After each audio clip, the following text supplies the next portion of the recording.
Je l'ai dit tout à l'heure dans le titre, 7 mois après les combats entre les FARDC et les miliciens de Codeco dans le centre de Fataki et ses environs, les activités ne sont toujours pas reprises comme il se doit dans ce centre stratégique du territoire de Djougou en Ituri.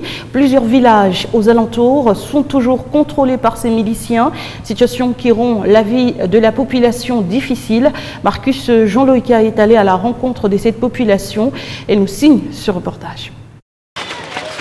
Déjà les matins, on peut observer des élèves partir à l'école, les mamans prendre la direction des champs et quelques boutiques ouvrir leurs portes. C'est l'image des centres de Fataki, une localité située sur la route nationale 27 en certain de Walendou-Tati, un territoire de Djougou. Les habitants vivent une petite accalmie au centre, mais fréquenter les terrains reste encore un cauchemar. Malgré les opérations militaires menées dans la région par l'armée contre les miliciens de Codeco pendant cette période de l'état de siège, le chef de cette entité, Laurent Nou Gilbert, parle d'une accalmie encore précaire qui fait que la population passe souvent la nuit au site de Djaïba où les autres sont hébergés à quelques 5 km de Fataki suite aux rumeurs d'une éventuelle nouvelle attaque de ces miliciens de Codeco. Ici à Fataki, nous sommes calmes en dépit des rumeurs. Les activités n'ont pas encore repris, mais les gens fréquentent les champs et passent nuit après au site de Djaïba.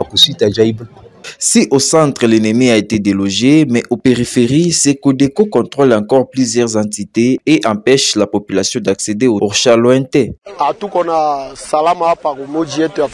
Nous n'avons pas la paix sur la route. Les assaillants nous dérangent tellement.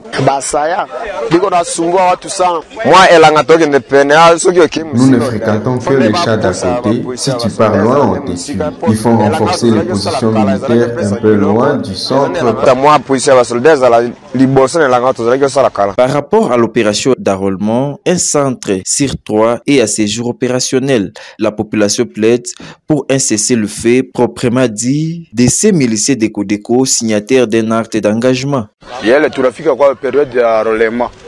Nous sommes en période d'enrôlement que nos frères nous laissent au moins s'enrôler.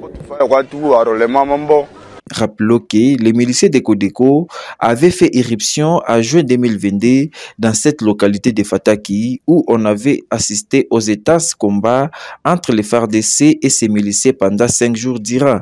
Depuis cette attaque, ce centre mouvementé a perdu son élan.